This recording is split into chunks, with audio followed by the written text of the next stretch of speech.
Mais je sais pas si vous saisissez bien la situation, là. Mais l'usine risque d'être liquidée, les actifs vont être vendus, et si j'ai bien calculé, nous n'aurons plus un copec, plus un rond. Je risque d'être inculpé pour fraude fiscale, peut-être même d'aller en tôle. Alors, vous, là, préparez donc les cabas et renseignez-vous sur l'adresse des Restos du Cœur. Hein? Quant à vous, pourquoi pas? Si la Chine, enfin non pas la Chine, le Mexique vous intéresse toujours, apprenez le rénager.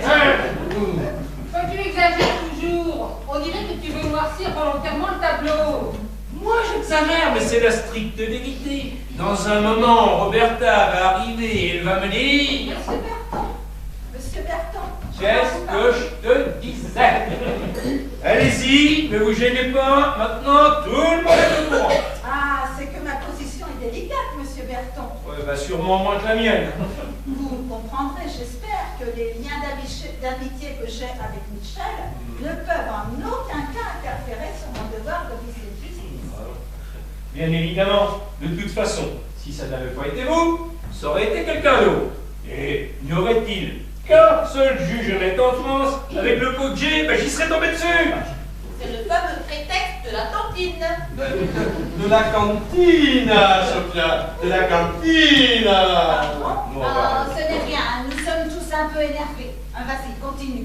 Bon, donc, monsieur Berton, j'ai minutieusement étudié votre dossier. Oui. Bien sûr, la fraude fiscale est caractérisée. Et les marchés de travaux répondent à des appels d'offres douteux. Cependant, l'enrichissement personnel, lui, n'est pas caractérisé. C'est un bon point pour vous. Tu vois, mon chéri, qu'il ne peut pas faire de mourant. Madame Roberta va nous arranger tout ça aux prisonniers, n'est-ce pas?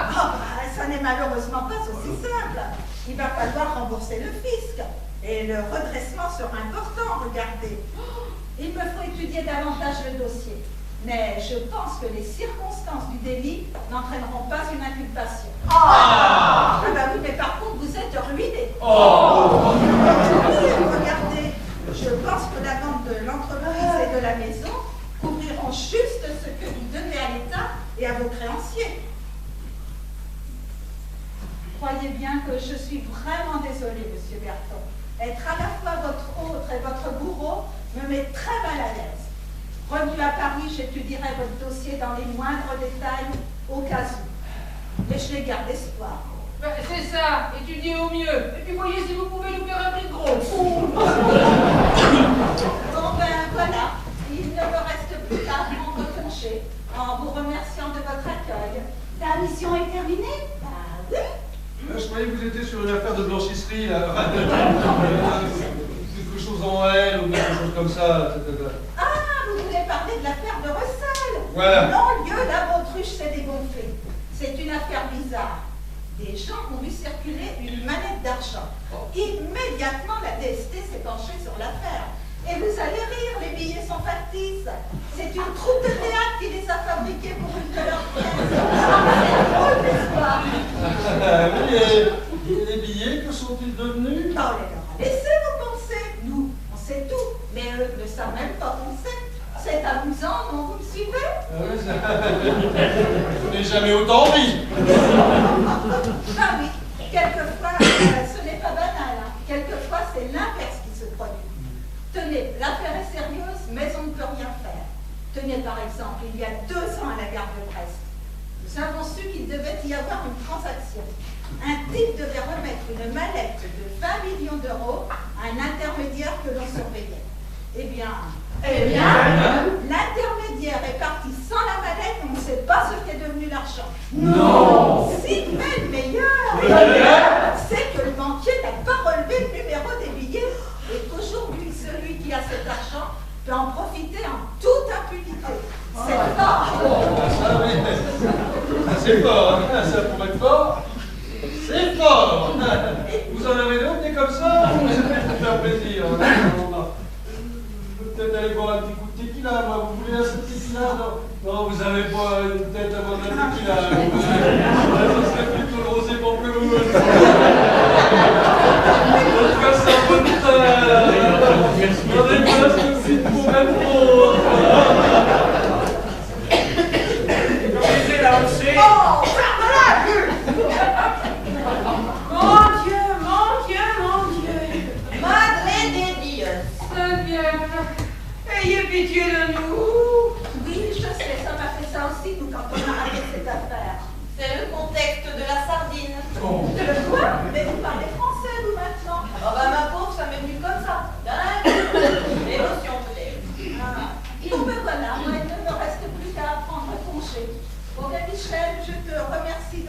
d'accueil.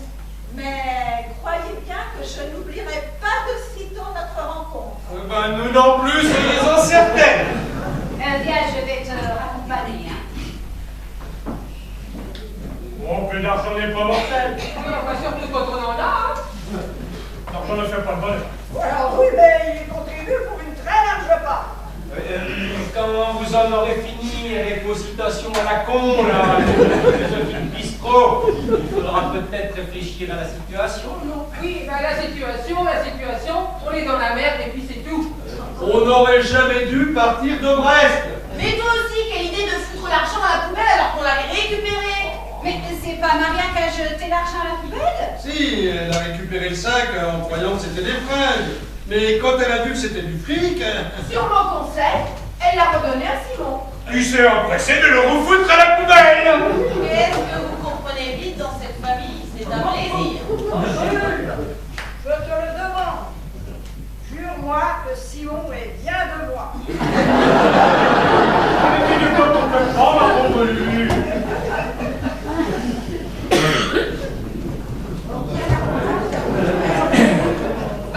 Vous en faites des tronches.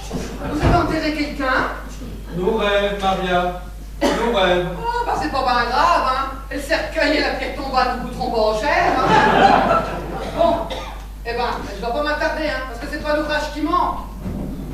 Ah, Mme Corinne, je voulais vous dire que si vous avez des trucs achetés, stockez-les au garage. Parce que j'irai les prendre plus tard, parce que la poubelle, elle est encore pleine. Vu que les éboueurs sont pas passés ce matin, il paraît qu'ils sont en grève. Feignants. Qu'est-ce que vous avez dit là, Maria? J'ai dit que c'était des feignants.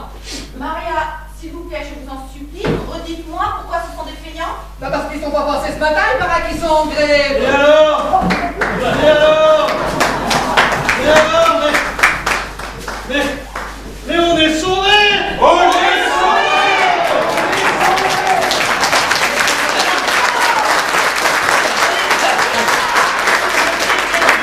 Laissez ça, par contre, nous, c'est Maria, on vous emmènera.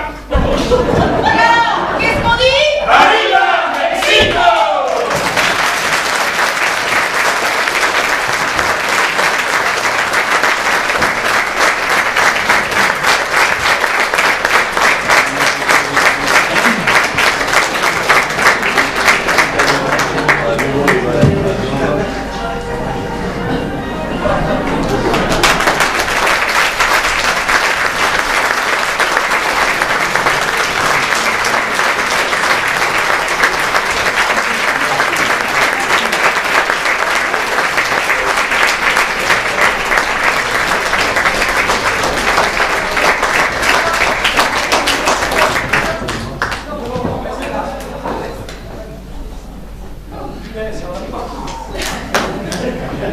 Eh bien, merci à vous.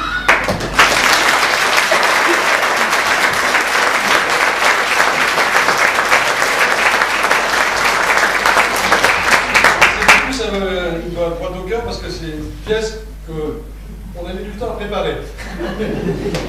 Eh bien, c'était une pièce de Michel Verdeau, de la région de Toulouse. On l'applaudit bien fort.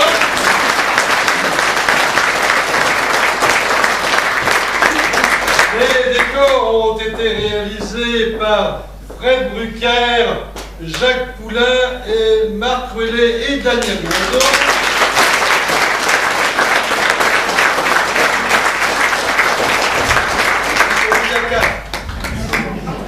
Le résultat?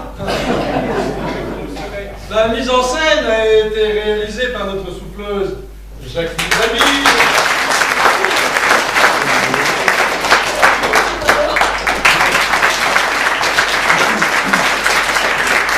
Avec Arlette.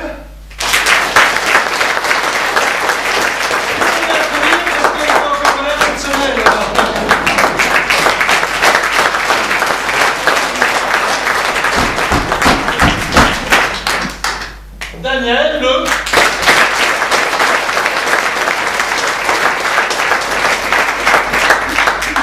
La mort.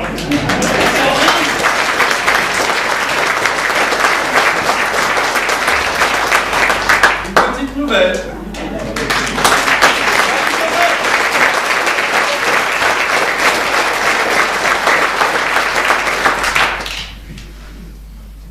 petite nouvelle.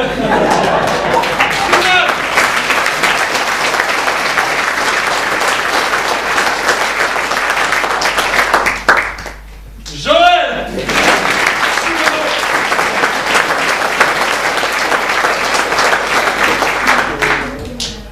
Gilbert!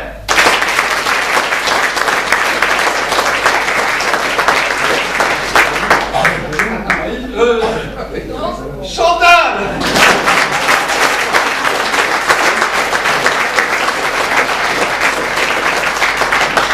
Fred!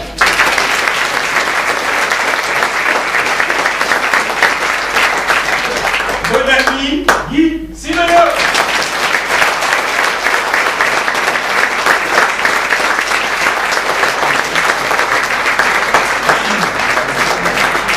Je ne voudrais pas oublier notre amie Marie-France, à qui je dédie cette représentation. Merci pour elle.